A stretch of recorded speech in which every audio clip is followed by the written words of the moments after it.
네, 이번 주에도 아파트 값은 무섭게 올랐습니다. 수도권은 벌써 8주 연속 역대 최고 상승률 기록을 쓰고 있는데요. 정부가 각종 대책을 내놓고 있지만 불붙은 매수 심리를 달랠 수 있을지는 미지수입니다. 한 주간의 부동산 소식 조태현 기자가 정리했습니다. 이번 주에도 집값은 어김없이 치솟았습니다. 전국 아파트값은 한 주 만에 또 0.3%나 급등했는데요. 올해 누적 상승률은 10%에 육박합니다. 집값 상승을 이끄는 수도권은 역대 최고 상승률 기록을 8주 연속으로 또 한 번 늘렸습니다. 이처럼 집값이 무섭게 치솟으면서 전국의 3.3제곱미터당 평균 매매값은 지난달에 사상 처음으로 2천만 원을 넘어섰습니다. 문재인 정부 출범 뒤 60% 이상 오른 건데요.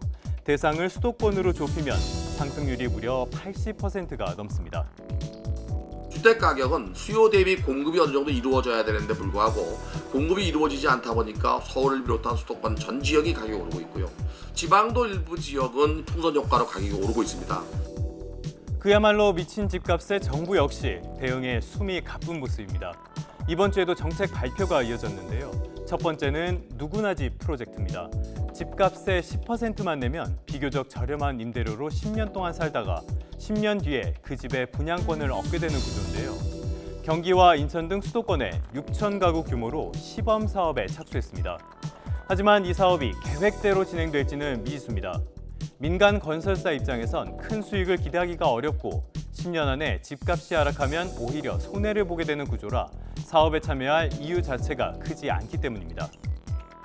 새로운 주거 유형 프로젝트의 성패는 사업 참여자가 어느 정도 될지에 따라서 결정이 됩니다. 정부가 주도하는 만큼 주변 시세 대비 낮은 분양가가 책정돼 수요자의 선호도는 높지만 사업자는 5% 정도의 수익률 확보에 그치기 때문입니다. 마지막 소식입니다. 정부가 민간 분양 아파트 특별 공급 30%의 추첨제를 도입하기로 한 건데요. 이를 통해서 1인 가구와 고소득 맞벌이, 무자녀 신혼부부의 청약 사각지대를 해소하겠다는 게 정부의 계획입니다. 하지만 실제로 공급되는 물량이 적고 우선 공급 탈락자도 이 30% 추첨제의 대상이 되는 만큼 아랫돌을 빼서 윗돌을 괴는 꼴에 불과해 체감할 정도의 효과는 기대하기 어렵다는 분석이 나옵니다. YTN 조태현입니다.